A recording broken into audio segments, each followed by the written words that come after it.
All right. Good evening, everyone, and welcome back for the AACUC After Hours Women's Chat.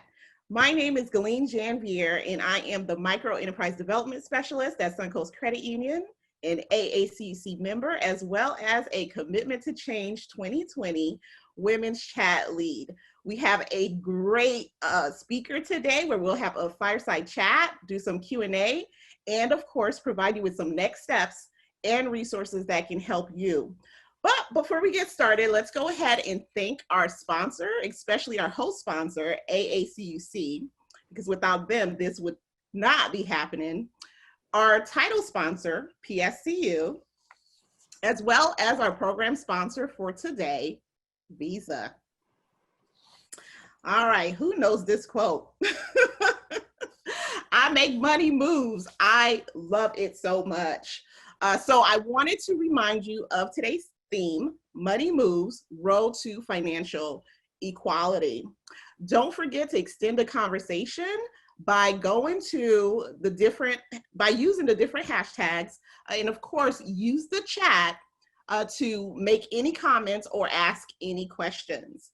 But we're going to ask you some questions. We're going to take a quick poll to get your thoughts on making money moves. Awesome. So, wow. Okay.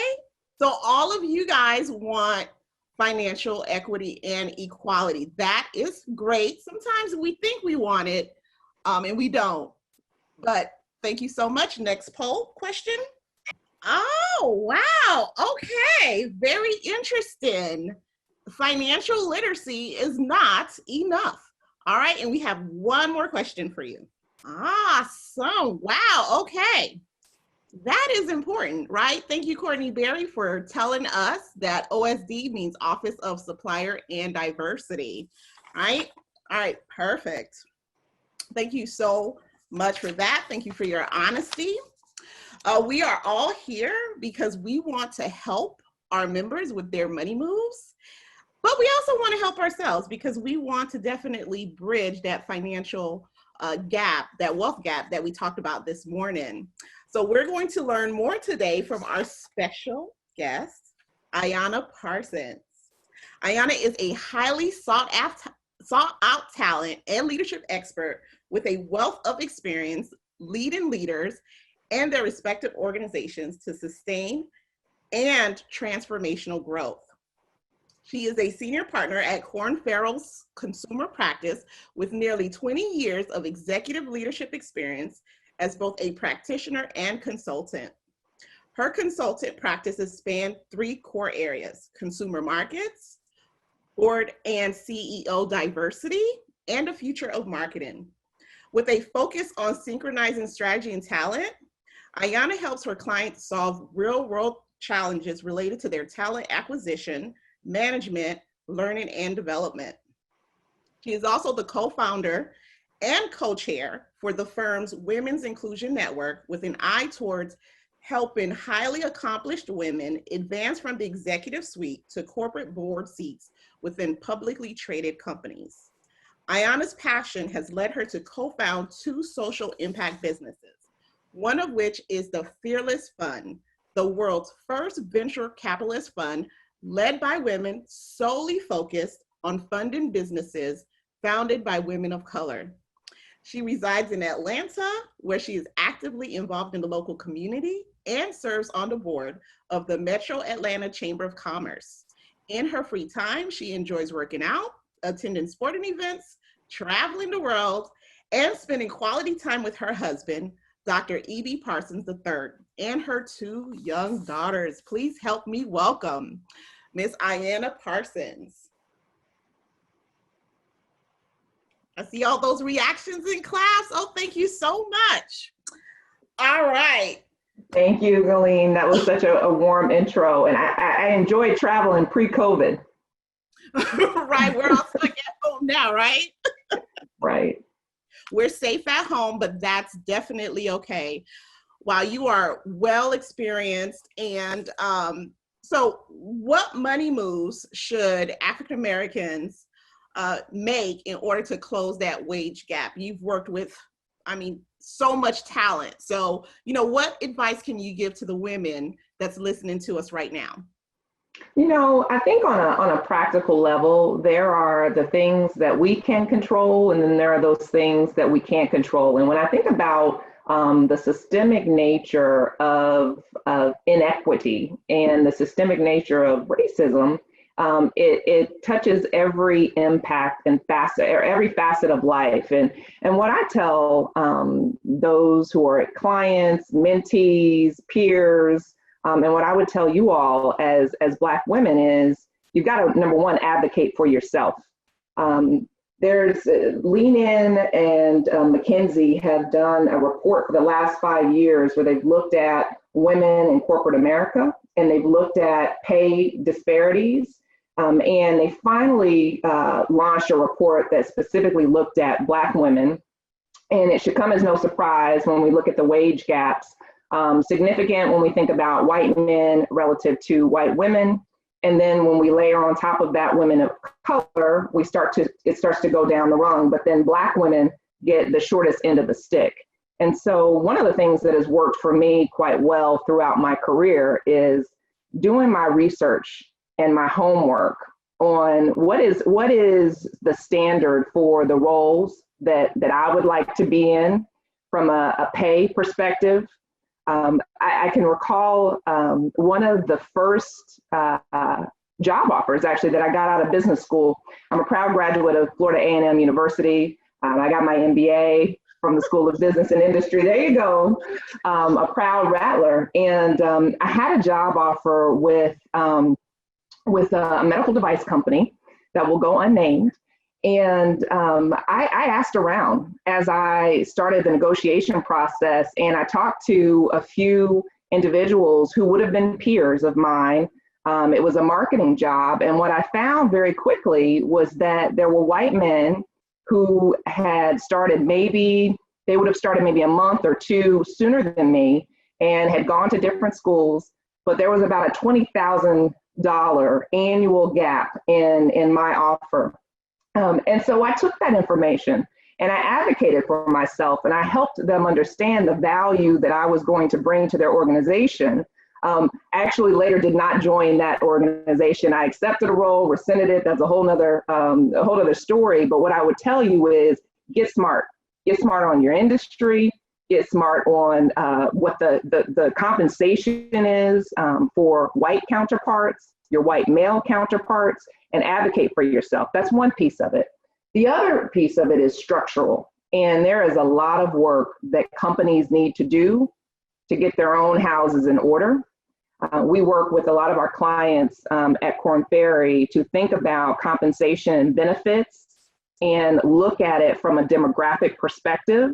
And there are a lot of companies, in light of this racial reckoning that we have going on in our country. I mean, we've been dealing with this as Black folks for 400 years. So none of this is new to us.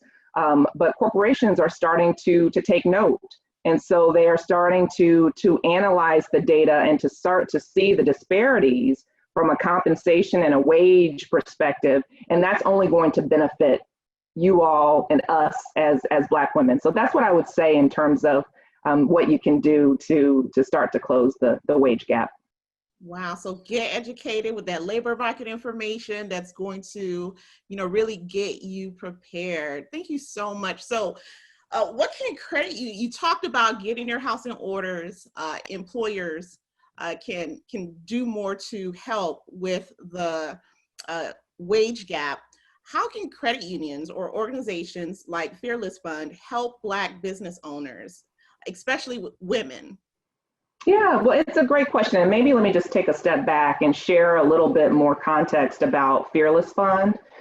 Fearless Fund is the first venture capital fund founded by women of color with a specific thesis to invest in women of color. And we've been incredibly intentional. My general partners, Ariane Simone, she is also a proud graduate of FAMU. My other general partner, Keisha Knight Pulliam, she's a proud Spelmanite. We set out to solve a problem. When we look at venture capital as an industry, it's about 80% white male in terms of the fund managers. And when you take that down a layer and you look at the investments that they're making, less than I think it's 0.0006% of those dollars go to businesses founded by Black women. And Black women, I think, as we all know, are one of the highest growing and fastest rate of entrepreneurship in our country. That's only going to increase. And there's some parallels here when we think about corporate America and women facing, glass ceilings and feeling like, you know what, I'm just going to go out on my own and do this myself. And so we're starting to see so much more of that. And that's why it's so critical that these Black women have someone that they can come to that's going to invest in them, because it is a funding issue, not a founding issue. So that's how we're tackling this with Fearless Fund, and it has been incredible. And we're just getting started.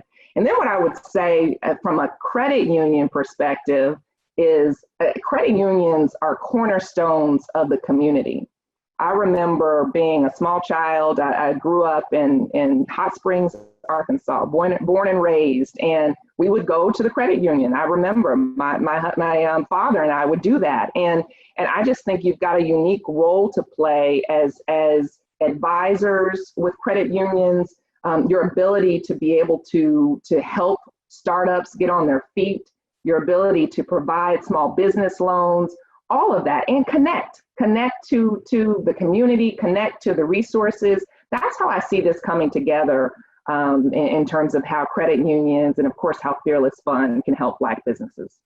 Wow, these are all connected with systemic racism, hitting the ceiling wall, starting your own business, how credit unions can help, how Fearless Fund can help.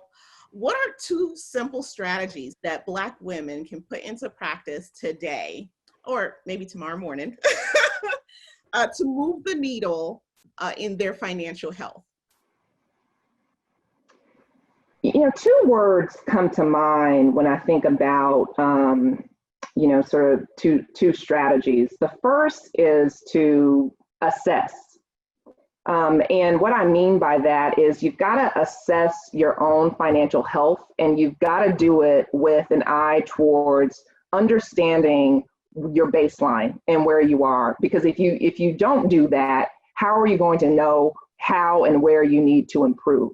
And I mean the basics, understanding your cash flow, understanding your assets, understanding your liabilities, understanding your net worth, understanding your budget, understanding the income that you've got coming in every month and the expenses that you have going out. All of this is critical to give yourself just sort of a baseline from which to work.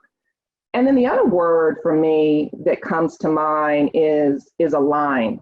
And what I mean by align is we're only as good as those who we have around us, who we have counseling us and advising us and giving us guidance. And so I've always taken the approach that I've tried to find, mentors or others who are where I want to be, professionally, personally, financially, and ask them how they got there. And I think we can all benefit from doing these things, and certainly aligning ourselves with expert financial advisors, wealth advisors, who can help us start from that baseline and figure out how we grow. And it's just been incredible as I've just thought about my own financial health, and to see how it has just expanded exponentially over the years as I've really put those two strategies into play. I love it. I mean, especially from the poll we got, that people are saying financial literacy is not enough, but it's important. And that's where that assessment comes in. I have to know how to do a budget if I'm going to assess that budget or my cash flow. I think that's so powerful. And then the alignment piece where, you have to, what do they say? Your net worth is a reflection of your network. So aligned with people who are where you want to be. If you have questions, please put them in the chat, or if you'd like to raise your hand, I had just another quick thought too, as you were talking, and I was talking to a young woman who, she graduated from college about 5 years ago, and you have to be very open, I think, to some of the feedback. So after you do that assessment, sometimes there are some things that you're going to see and that you're going to hear that they're going to be uncomfortable. And That so we have to take away that defensiveness, because sometimes we're living beyond our means. Sometimes we are doing things that are not in line with the goals and the aspirations that we have in the long term. And so I would also just share that piece as well. Sometimes you're going to get uncomfortable when we start talking about financial health. And that's one of the reasons why I think so many people do not talk about it. And particularly in the Black community, we've got to take away those stigmas. I There is a love question that. in the chat. Yes, ma'am. All right, perfect. How do you assess the right professional people to include in your network?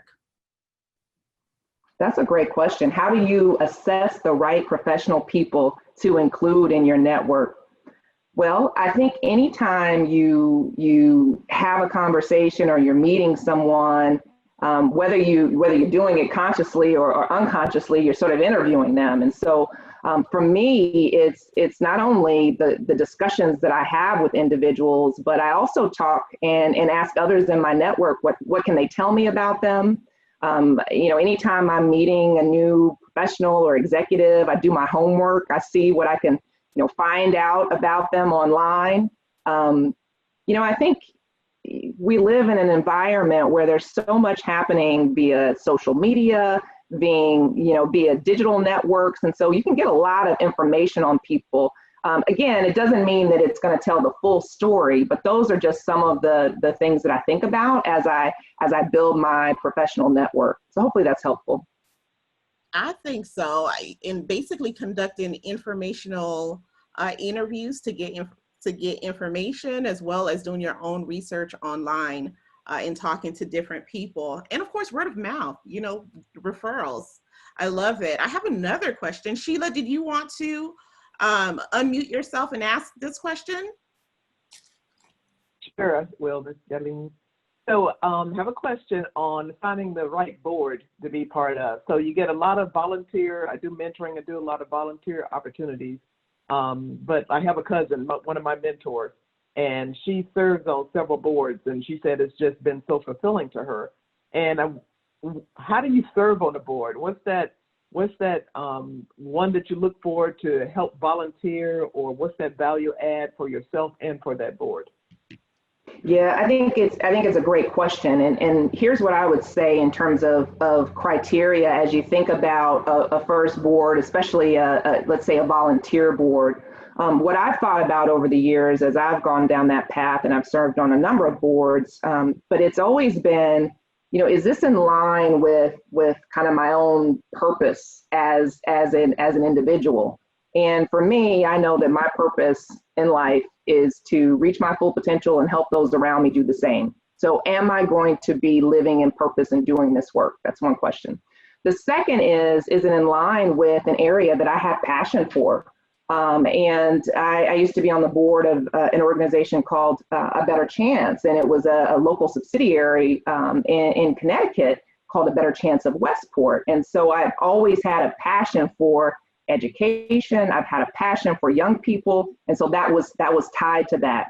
And then the third sort of criteria that I think about is, will I be able to leverage my unique sort of background and experience and professional expertise? And when I can cover off on all three of those things, I know it's the right opportunity for me where I'll be able to contribute. So hopefully that's helpful for you, Sheila, as you explore opportunities. That's awesome. Thank you very much. You're welcome. And the other thing I will say too is, don't wait for these opportunities to come your way. You would be surprised just how many, hopefully you wouldn't be surprised, how many organizations so desperately need your energy and your expertise. And so reach out to the executive directors, CEOs of these organizations, if you've got an interest in being on the board. Okay, awesome. Thank you. That's awesome. Purpose and passion. Well, I want to ask, what are you most proud of? You are so accomplished, and we're so grateful that you are here talking to us. But, what are you most proud of out of all the things that you've done? I'm most proud of being a mother of two fierce daughters. I have an 8-year-old daughter, Ebby Noel. She's named after my husband, Ebby, and an almost 2-year-old, Nura Celeste. She'll be 2 next week. And just watching them, my oldest, she's just like my husband. I think my youngest daughter has my disposition, but being able to help raise the next generation, to inspire them, to hopefully help them be strong, courageous, beautiful, amazing Black girls who rock. That's the legacy, that I want to leave, and that's what I'm most proud of. Wow, I concur. I mean, being a mom is just amazing if you have the opportunity. What is one of the biggest challenges that you've had to overcome? That's a question that came in. Being a mom as well. What, the terrific twos? And I'm like I love my children, but ooh, they try me on the regular. No, I will tell you. So from a professional perspective, being the only, I had to get very comfortable being the only, and I think my upbringing helped with that. I grew up in a pretty racially diverse city, but I was in a gifted and talented program all through school, and found myself sometimes in environments that were predominantly Black schools. And I would be in a gifted and talented program where I would be the only Black person in the class, and very backwards, by the way. But it is sort of gave me a bit of that resilience. And so I've always been able to navigate, different environments. And I got comfortable with the reality that there would be many spaces where I would be the only. The great thing is, I think that there is so much opportunity for this pipeline of leaders and for more Black women specifically to get into the C-suite and to get onto corporate boards. So, and I'm working tirelessly to make that happen.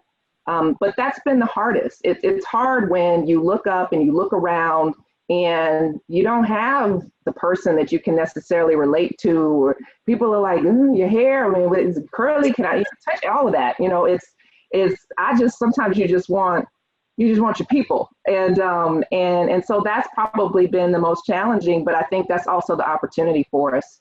I will tell you that research has shown time and time again that Black women specifically are over-mentored and under-sponsored, especially in a corporate environment. And we have to be much more intentional. And what I mean by that is there are a lot of people that'll give you, advice and maybe think about this for your career. But how many people do you have in your circle, in your network, in your organization who are going to work tirelessly behind the scenes, not necessarily for the credit, but to create a path and opportunities for you to shine? That's what we need more of. Those sponsors can come in any color, shape, size, form, but that's how we continue to advance. Wow, that is some real talk. It is right now. And wow, that was just so powerful. So thank you so much. You have a website. Do you want to tell us more about what we can find on your website or LinkedIn? Sure. I mean, my LinkedIn, I try to be pretty active, but you can follow me on LinkedIn. You can also reach me at ayanaparsons.com. I try to have information from either Fearless Fund or some of the work that I'm doing at Korn Ferry around executive talent and leadership. But those are the easiest ways to keep in touch with me. Awesome. This has been perfect. I'm so grateful. Again, thank you for sharing your time with us and giving us some precious nuggets. Here are some next steps and resources for you to make your money moves. You can visit fearless.fund. She did that on Netflix. That could be something that you watch with your girlfriends. There are different podcasts. I saw some that came, someone mentioned in the chat, her 2 cents. I love Earn Your Leisure. You can read different books like, Women in Money, or The Secret of Six-Figure Women. So there's a lot of different resources that are out there for you, including Black Enterprise? There's one more book that I would just mention that I read a very long time ago, and the author has passed away, but it's The Millionaire Next Door. And it was just incredibly powerful in helping me understand early on the difference between income statement wealth and balance sheet wealth. So I won't go into that, but The Millionaire Next Door was incredibly insightful. And I think many of us would be surprised that there are a lot of millionaires walking around that you would never think, because we have a perception of what we think a millionaire should look like. Nice. Is Chris Hogan the author? Well, I don't know if his last name was Hogan, but I'll definitely make sure we get you the information. Awesome. Thank you so much for that recommendation. This has been so great, so enlightening. Again, thank you for all of our sponsors, including Visa, who is our program sponsor today, PSCU, our title sponsor, as well as AACUC. Thank you guys so much. And thank you for having me. Thank you so much. Have a great evening. Next up, we have the reflection starting at 7:15. Thank you.